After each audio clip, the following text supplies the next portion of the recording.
Hi, Dr. Z.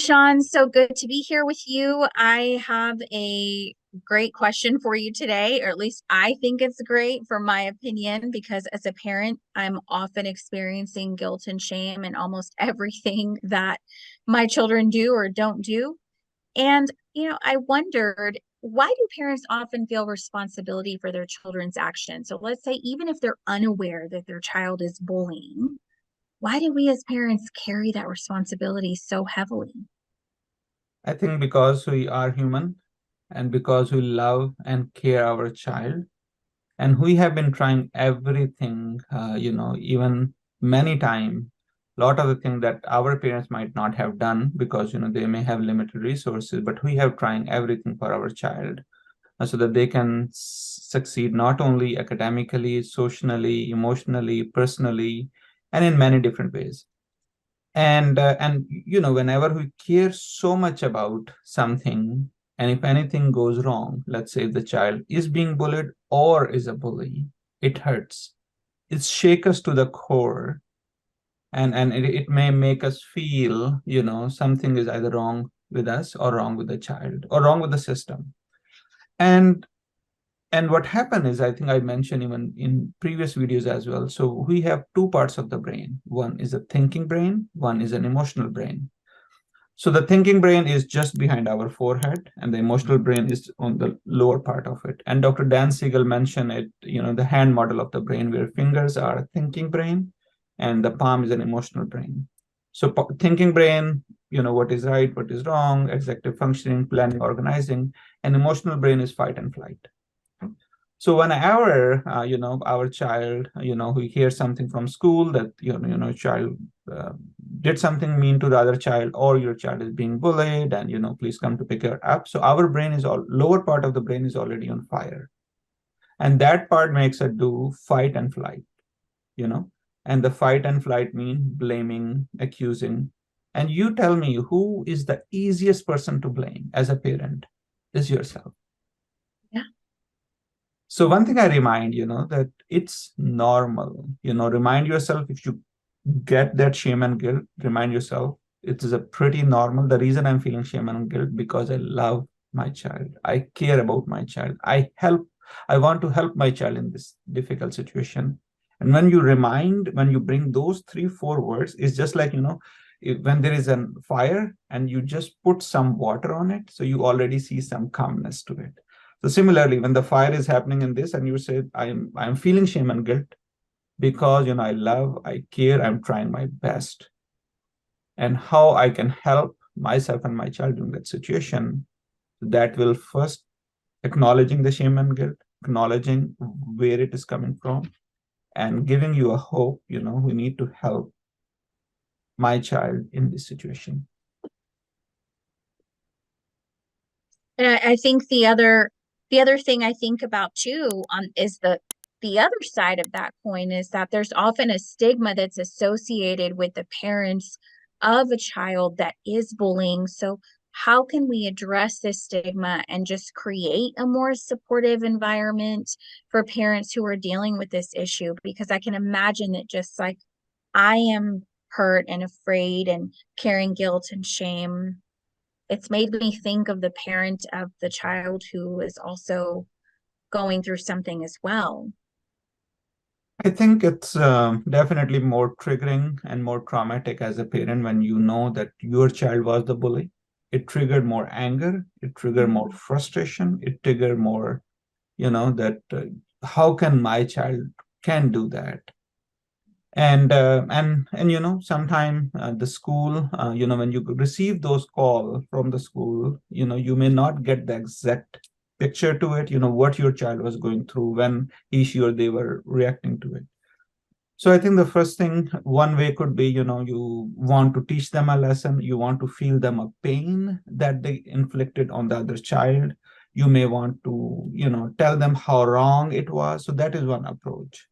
But there is a different approach. I don't want to say a better approach because I strongly believe as a parent, you know your child the best. I have no authority, no matter what my degrees are, to tell you which one is a better approach. But I can definitely tell you with my training, with my experience, there is a different approach that help your child being understood. So what I would suggest to you, all that thing is going in your head when you're driving to the school to pick your child up.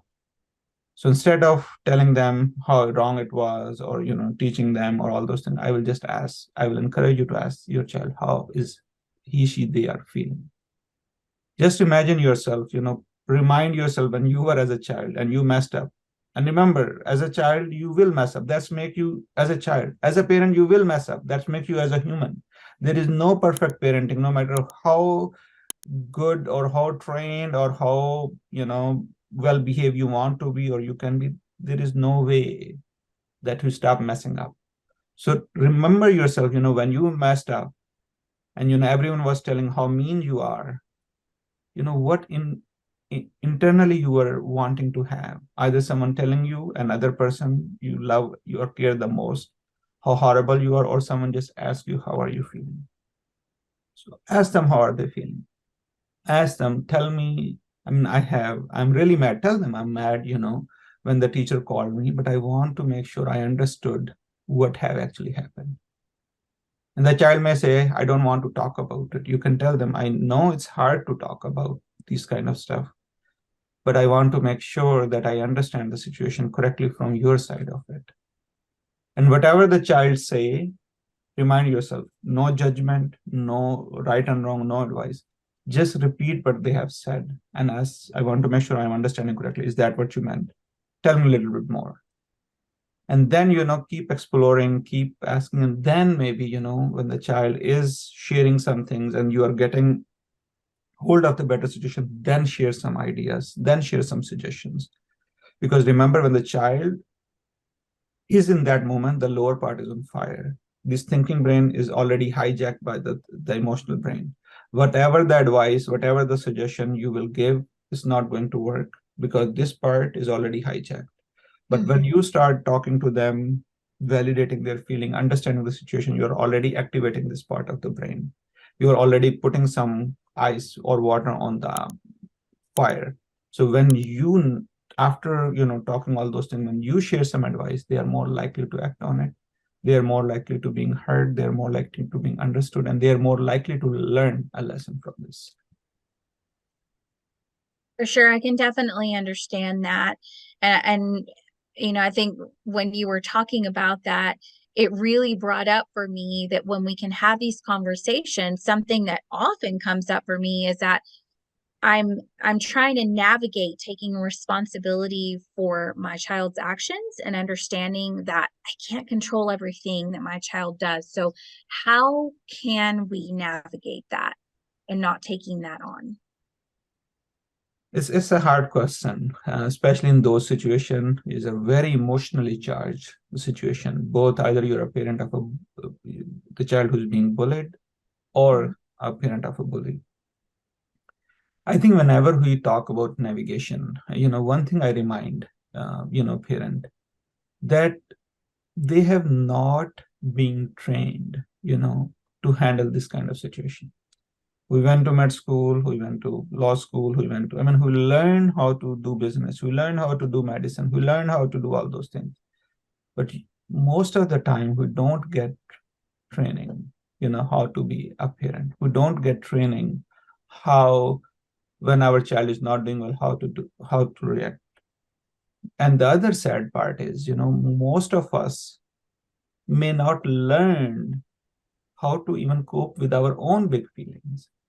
Most of us may have had some difficulties in our own childhood. Yes, our parents give us so much love, so much respect, and we love them, we adore them, we respect them. But how many times we are being understood?